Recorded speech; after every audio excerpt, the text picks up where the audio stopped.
Lina's hands were shaking so badly she almost dropped the watch. Not because of the cold, though she'd been walking for 2 days straight and hadn't eaten since yesterday morning. Not because of the people staring, though every single person in the boutique had stopped talking the moment she walked through the door. But because this broken, worthless-looking piece of metal was the only thing standing between her mother's life and death. And the billionaire holding it had just said 4 words that shattered her. Even trash wouldn't take it. The room erupted in laughter. A woman in pearls covered her mouth, shoulders shaking. A man in a suit grinned into his champagne. The blonde staff member, nameplate reading Simone, actually pulled out her phone and snapped a photo, giggling. Delusional, someone whispered. Kids these days will do anything for attention. Lina felt the tears burn behind her eyes, but she refused to let them fall. Not here. Not in front of these people who looked at her like she was dirt on their expensive marble floors. Please, she whispered, hating how small her voice sounded. My mother is dying. I just need to know if it's worth something? Julian Calder interrupted, his voice smooth and cold as winter glass. He was 46, self-made, untouchable, and he held up her father's watch like it was a punchline. Child, this isn't worth the space it takes up in a landfill. Another wave of laughter crashed over her. Lina's knees buckled. She gripped the counter to stay upright. She'd walked across the entire city for this. Slept on a park bench with the watch pressed to her chest. Begged for other repair shops to just look at it. This was her last hope. And he was laughing. Hello, my lovelies at Ducal Tales. I need to know, where are you watching from right now? If you haven't subscribed yet, do it now. Because stories like this, the ones that make you feel something real, are what we do here in the Ducal family. Hit that button. You won't regret it. Now, let me tell you what happened next. Lina tried one more time, her voice cracking. My mother collapsed at work. The hospital needs $12,000 up front or they won't do the surgery. This watch is all I have. Please, just tell me it's worth something. Julian's expression didn't change. Next time, try a pawn shop. This is a boutique, not a charity. He set the watch down with a dismissive clink and turned away. That's when Lina heard it. A voice from the back of the shop. Quiet, frail, but sharp enough to cut through every cruel laugh in the room. Wait! An old man stepped out from the shadows behind a workbench. Ernest Vale, the watchmaker. He'd been there the whole time, bent over his tools, listening. And now he was staring at the watch like he'd seen a ghost. Let me see that, he said, his voice trembling. Julian frowned. Ernest, it's junk. Don't waste. Let me see it. The authority in the old man's voice startled everyone. The room went silent. Ernest's gnarled hands shook as he lifted the watch. He turned it over slowly, and his face went white, because carved into the back, barely visible beneath 30 years of tarnish, were 2 initials. Evie, his own. He'd made this watch for a homeless boy who would have frozen to death if a stranger hadn't given him a coat, a meal, and a future. Ernest looked up, his weathered face pale, eyes glistening. Where did you get this? Lina's voice was barely a whisper. My father, Thomas Hartley. He died 2 years ago, but he always kept it. He said someone important gave it to him once. Ernest's throat worked. He turned slowly toward Julian, and when he spoke, every word fell like a stone into still water. This girl. She's the daughter of the man who saved your life. The silence wasn't cruel anymore. It was suffocating. Julian's face drained of color. That's impossible. You were 16, Ernest continued, his voice gaining strength. Half-starved. Sleeping in alleys because your stepfather threw you out. Thomas Hartley found you behind the docks in the middle of winter. Gave you his coat, the only one he had. Fed you for a week with money he couldn't spare.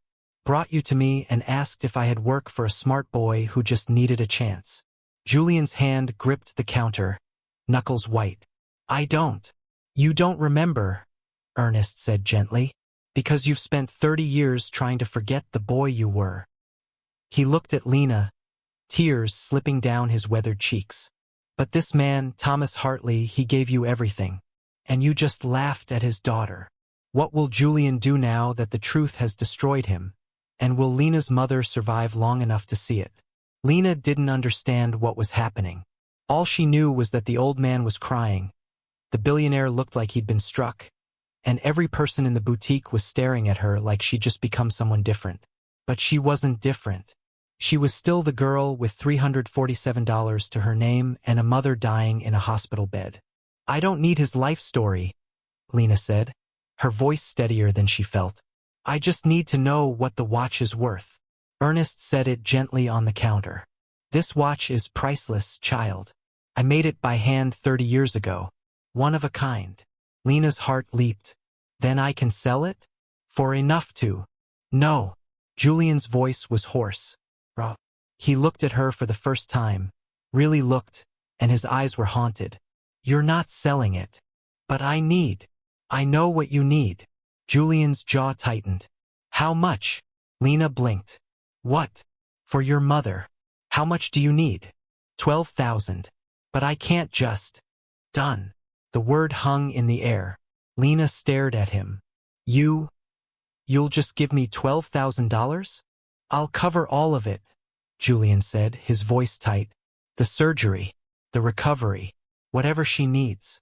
Why? Julian's mouth twisted into something bitter. Because apparently, I owe your family a debt I didn't even know existed. Lina had learned early that nothing in life was free. When she was 9, her father got sick. Cough that wouldn't go away. By the time they scraped together enough for a doctor, it was pneumonia. He survived, but his lungs never fully recovered. He couldn't work the docks anymore. Her mother took double shifts at the diner. Lina wore the same clothes until they fell apart. They ate pasta and rice for months, but they survived. When her father died 2 years ago, something in her mother broke. Not all at once. Slowly, like a wall crumbling brick by brick. The smile became forced, the exhaustion permanent. The light in her eyes dimmed until Lina wasn't sure it would ever come back. 2 months ago, Evelyn collapsed. Heart failure, the doctors said. Years of stress, untreated conditions, working herself to death to keep a roof over their heads. The bill was $12,000 up front. The total cost? Over $30,000. Lina had sold everything. Their TV, her father's tools, her winter coat. The watch was the last piece of him she had. And now this stranger, this billionaire who'd mocked her minutes ago, was offering to pay for everything. It didn't make sense. Unless, you feel guilty, Lina said. Julian flinched. You should, she continued, her voice quiet but sharp. My father saved your life, gave you a future, and he died in a one-room apartment, coughing into towels because we couldn't afford a hospital. The words landed like blows. Julian's face crumpled. I didn't know. Would it have mattered if you did? Silence. Then Ernest spoke, his voice gentle. Your father never wanted anything in return, Lina. He helped because that's who he was. But Julian can help you now. Let him. Lina looked at the watch, then at Julian. I don't want charity. It's not charity, Julian said quietly. It's a debt. One I should have paid 30 years ago. The money transferred within 20 minutes. Julian made a single phone call, and suddenly the hospital was confirming that Evelyn Hartley had been moved to a private room and scheduled for surgery first thing in the morning. Lina stood outside the boutique, phone pressed to her ear, unable to believe what she was hearing. Thank you, the coordinator said warmly. Your mother is in excellent hands. The line went dead. Lina stared at her phone. Then she turned and saw Julian standing in the doorway, jacket over his arm, keys in hand. I'll drive you to the hospital. It wasn't a question. The car was cold and silent. Julian didn't speak. Neither did Lina. But halfway to the hospital, he pulled over. Rain had started to fall, pattering against the windshield. I need you to understand something, Julian said, staring straight ahead. Lina waited. I don't remember your father. The words hit harder than she expected. I don't remember his face, his voice, what he said to me. Julian's hands gripped the steering wheel. I spent years burying that winter, building something so big I could forget the boy I was. He turned to her, and his eyes were raw. But if he really saved me, if he gave me everything and I never, his voice cracked, then I'm the worst kind of person. Lina's chest tightened. You didn't know. That doesn't make it better. It doesn't make you evil. Julian shook his head bitterly. Doesn't it? I had everything. I could have looked for him, thanked him. I could have. You were a kid, Lina interrupted. A scared kid trying to survive. Silence. Then Lina said quietly, my father never talked about you, but he talked about that watch. He said he gave it to a boy once, and the boy promised to make something of himself. He said he hoped the boy kept that promise. Julian's jaw worked. He did. Then stop punishing yourself, Lina whispered, and help me save my mom. Something shifted in Julian's expression. He restarted the car. At the hospital, Julian didn't just drop her off. He walked her inside, stayed while she talked to the nurses, stood outside her mother's room while Lina held Evelyn's frail hand and whispered, we're going to be okay. Evelyn's eyes fluttered open, confused, weak, but tearfully relieved. How? Someone helped us, Lina said, glancing toward the hallway. And when a doctor approached Julian and asked if he was family, he hesitated. Then said, quietly but firmly, yes. But in the hospital cafe downstairs, Simone sat with her phone, fingers flying across the screen. She uploaded the photo from earlier. Lina at the counter, the broken watch, Julian's sneering face. Caption, billionaire Julian Calder humiliates desperate girl. But he's at the hospital with her now. Who is she? What's he hiding? Hashtag exposed. She hit post. Within an hour, 50,000 shares. By morning, Lina's face was everywhere, and the questions had begun. What happens when the world starts digging, and the past Julian buried begins to surface? Lina woke to her phone exploding. Texts, calls, notifications flooding her screen. She sat up in the hospital chair, disoriented. Then she saw the headline, Billionaire's Secret Daughter? Julian Calder spotted with mystery girl. Her stomach dropped. There was her face, grainy but recognizable, standing in the boutique. And beneath it, a caption speculating wildly about who she was. His secret child? A publicity stunt? A hidden scandal finally exposed? Oh God, Lina whispered. Her mother stirred in the bed. Lina? What's wrong? Nothing, Mom. Go back to sleep. But her hands were shaking as she scrolled. The story was everywhere. Twitter, Instagram, TikTok, gossip sites she'd never heard of. And the comments, she's clearly after his money. This is so fake. He's probably her real father and never acknowledged her. Lina's chest tightened. She wasn't after anything. She just wanted her mother to live. But the world had already decided who she was. Julian's office was under siege. Reporters outside. Phone ringing nonstop. Investors calling emergency meetings. Ernest stood by the window watching the chaos below. They're calling you a hero and a liar in the same breath, he said quietly. Julian didn't look up from his laptop. The articles were brutal. Julian Calder. Saint or sinner? Who is Julian Calder, really? A deep dive into his erased past.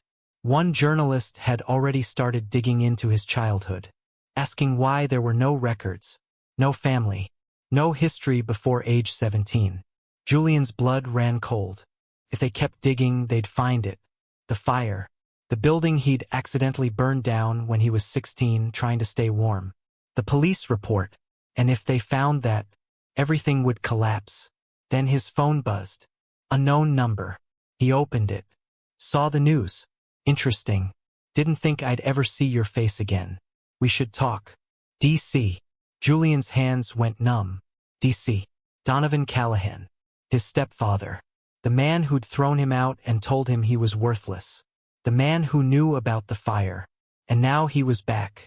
Lina tried to visit her mother's room, but a nurse stopped her. I'm sorry, but there are reporters in the lobby asking for you. Security is handling it, but maybe use the side entrance. Lina's heart sank. She wasn't news. She wasn't important. She was just a girl trying to save her mom. But none of that mattered now. She slipped out the side door, pulling her hood up, and called the only person she could think of. Julian answered on the first ring. Lina, are you okay?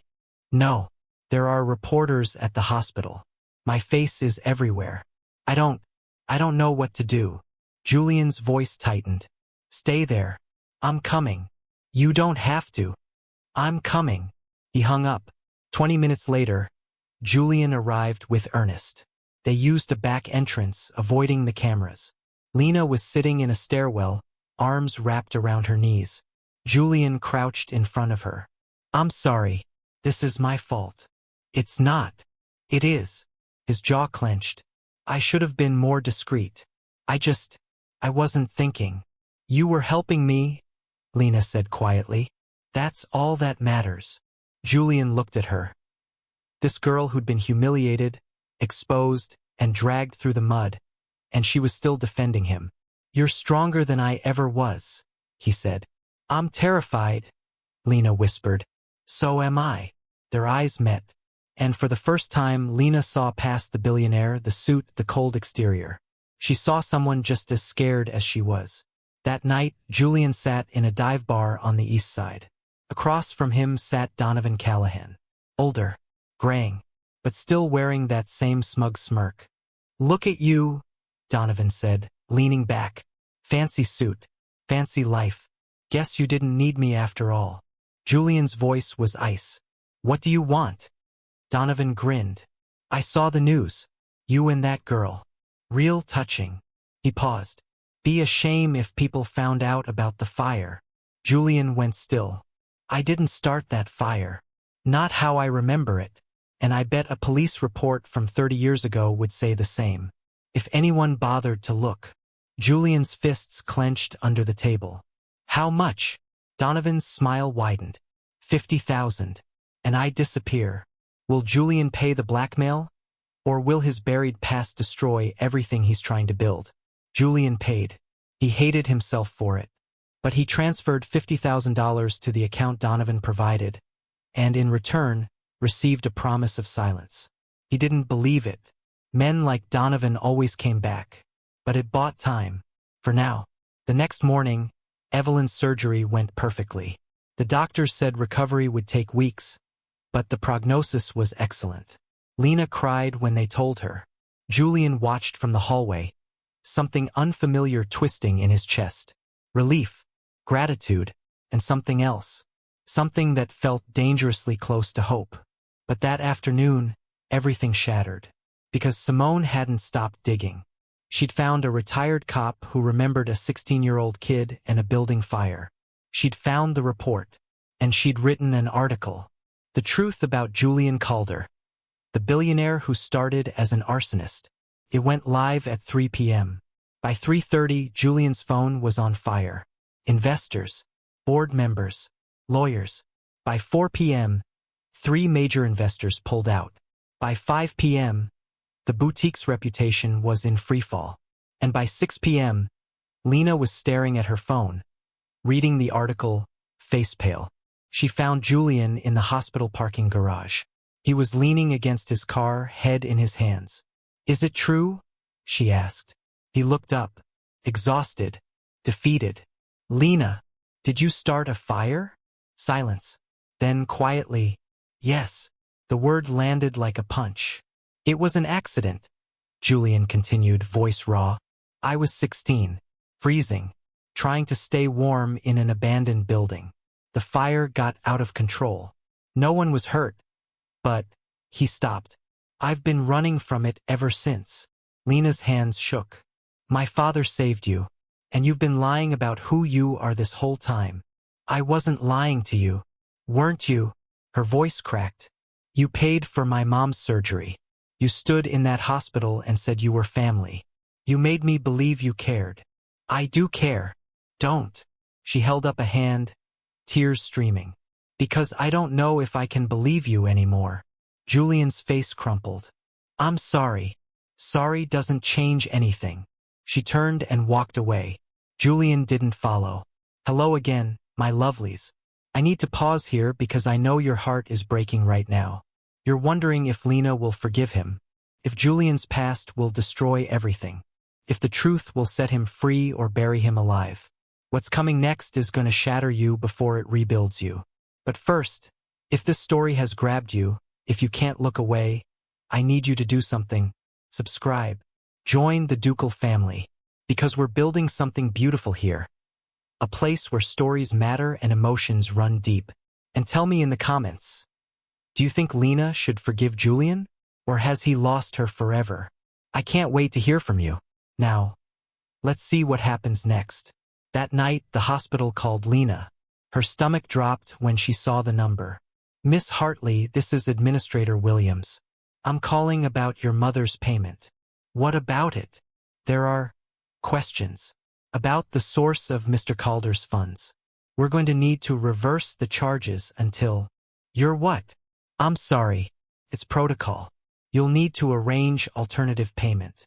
The line went dead. Lina sank to the floor.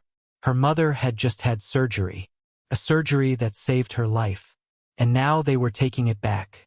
She buried her face in her hands and sobbed. Can Julian fix what he's broken? Or has his past destroyed the one chance he had at redemption? Julian sat alone in the boutique. Lights off, doors locked. The phone had finally stopped ringing, because there was no one left to call. His investors were gone. His reputation destroyed. The girl whose mother he'd tried to save wouldn't even look at him. Ernest found him there in the dark. You're giving up, the old man said. There's nothing left to give. That's not true. Julian laughed bitterly. My business is tanking. My past is out there for everyone to see. The hospital won't even accept my money anymore because they think I'm toxic. He looked up, eyes hollow. What's left? Ernest sat down across from him. The truth. I told the truth. Look where it got me. You told half the truth, Ernest corrected. You confessed the fire, but you never told them about Thomas, about what he gave you, about why this matters. Julian shook his head. It won't change anything. Maybe not, but it's the only thing you haven't tried. Lina spent the night on the hospital floor outside her mother's room. Security had let her stay after she explained the situation. Evelyn was stable, sleeping, recovering, but for how long? If the hospital reversed the payment, would they stop her medication? Cancel follow-up treatments? Lina didn't know, and she was too afraid to ask. Around 2 a.m., a nurse found her.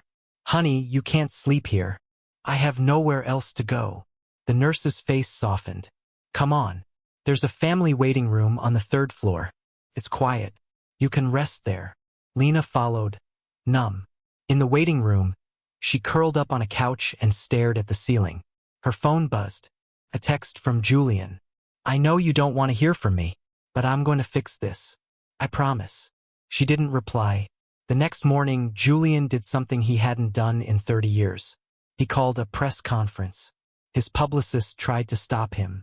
You'll destroy yourself. I'm already destroyed, Julian said quietly. This is the only way forward. The press conference was held at noon. The room was packed. Reporters, cameras, phones recording. Julian stood at the podium, hands gripping the edges, heart pounding. My name is Julian Calder, he began, and everything you've read about me is true. Murmurs rippled through the crowd. 30 years ago, I was a homeless 16-year-old. I started a fire trying to stay warm. No one was hurt, but I ran. I've been running ever since. He paused, steadying himself. But there's more to the story. A man named Thomas Hartley found me that winter, gave me his coat, fed me, brought me to a watchmaker and said, "This boy deserves a chance." Julian's voice cracked. Thomas Hartley saved my life, and I forgot him. I buried him along with everything else I wanted to forget. He held up a photo of the watch. A few days ago, his daughter walked into my shop. She was desperate. Her mother was dying, and she needed help. And I laughed at her. Gasped. Julian's hands trembled. I mocked her, humiliated her, because I didn't recognize her. Because I'd spent 30 years running from who I used to be. He looked into the camera. I'm not asking for forgiveness. I'm telling you the truth because Thomas Hartley deserves to be remembered. His daughter, Lina, deserves better than what I gave her. And the scared kid I used to be deserves to stop hiding. He stepped back. That's all. Silence. Then one reporter stood. Another. Questions erupted. But Julian didn't answer. He walked off stage, heart pounding. Ernest was waiting. Proud of you. It won't be enough, Julian whispered. Maybe, but it's a start. Within an hour, the video went viral. And this time, the response was different. This is real accountability. He didn't have to do this. We need more of this kind of honesty. Not everyone forgave him, but the narrative shifted. He wasn't a villain anymore. He was human. And at 3 p.m., Julian received a call from the hospital. Mr. Calder, this is Administrator Williams. After your statement today, several anonymous donors came forward. Mrs. Hartley's care is fully funded. Julian's breath caught. What? One donor left a message. Kindness isn't wasted. A friend of Thomas Hartley. Julian closed his eyes. Tears streamed down his face. Has Julian finally found redemption? Or is there still one more battle to fight? Lina saw the press conference video in the hospital cafeteria. Someone had it playing on their phone, and the room had gone quiet. She watched Julian's face, heard his voice crack, saw him hold up the photo of her father's watch, and something inside her broke open. He'd done it. He'd told the truth, not to save himself, but to honor her father. When the video ended, Lina sat in silence, tears streaming down her face. That evening, she went to find him. The boutique was dark, but the door was unlocked. Julian was in the back, packing boxes. He looked up when she entered, and his face went pale. Lina. She stopped a few feet away. I saw the press conference. Julian stood slowly, like he was afraid she'd disappear. I meant every word. I know. Silence. Then Lina said quietly, my dad didn't help you so you could spend the rest of your life feeling guilty. He helped you because he believed you deserved a future. Julian's eyes glistened. I don't know if I deserve. None of us deserve kindness, Lina interrupted. We just give it anyway. That's what my dad taught me. She stepped closer. You made mistakes. You ran. You hid. But when it mattered, you helped me. You saved my mom. And you told the truth even when it cost you everything.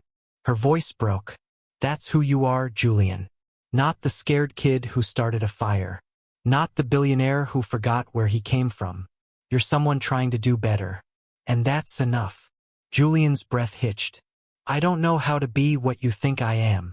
Lina smiled through her tears. You already are. And before either of them could think, she stepped forward and wrapped her arms around him. Julian froze. Then his arms came around her, and he held on like she was the only thing keeping him upright. But there was still one more ghost to face. That night, Julian went back to the dive bar. Donovan was there, smug as ever. Saw your little speech, he said. Very touching.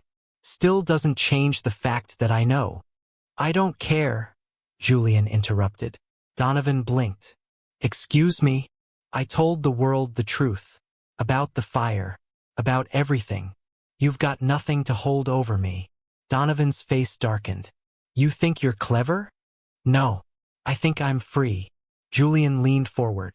And if you come near me or Lina or anyone I care about, I'll make sure everyone knows exactly who you are. The man who threw out a 16-year-old kid and then tried to profit off his pain. Donovan's smirk faded. Julian stood. We're done. He walked out. And for the first time in 30 years, he didn't look back. What happens when the world learns the full truth? And Lina and Julian finally build something real. The morning after Julian's press conference, something unexpected happened. A local journalist tracked down 3 people who'd known Thomas Hartley. A coworker from the docks. A neighbor from the old apartment. A woman who ran a soup kitchen Thomas volunteered at. They all told the same story. Thomas had been quiet. Kind. The kind of person who gave even when he had nothing. He'd helped a single mother pay rent. Tutored neighborhood kids for free. given his lunch to homeless men more times than anyone could count. The segment aired that evening. It ended with Thomas's photo, smiling, wearing his brown coat, standing outside the docks.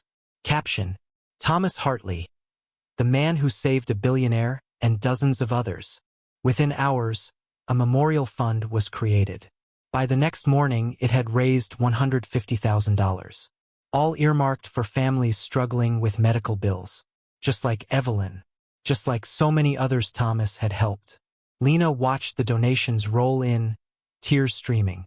"He's still helping people," she whispered. Evelyn squeezed her hand. That's who he was. 3 days later, Simone walked into the boutique. Julian looked up, expression hardening. "If you're here to..." "I'm here to apologize," Simone interrupted. Julian stared. Simone's eyes were red. "I was angry. You passed me over for a promotion, and I wanted to hurt you. So when that girl walked in, I saw my chance." Her voice cracked. "I didn't think about her, or her mom. I just wanted revenge." "You got it," Julian said coldly. "I know, and I'm sorry. I deleted everything, contacted the outlets, told them I fabricated parts of the story." Julian's jaw tightened. "That doesn't undo the damage." "I know." Ernest stepped out from the back. "Everyone deserves a chance to make things right," he said, looking at Julian meaningfully. Julian exhaled. "You're fired, but I won't press charges." Simone nodded, tears falling. "Thank you." She left. Ernest smiled faintly. "That was growth." Julian shook his head. "That was exhausting." That weekend, Julian did something he'd never done. He visited Thomas Hartley's grave. It was a small cemetery, quiet, peaceful. The headstone read, "Thomas Hartley, beloved husband and father. Kindness is never wasted." Julian knelt. "I'm sorry I forgot you," he whispered. "I'm sorry it took me 30 years to say thank you." The wind rustled the trees. "But I'm going to make sure people remember. I'm going to help your daughter.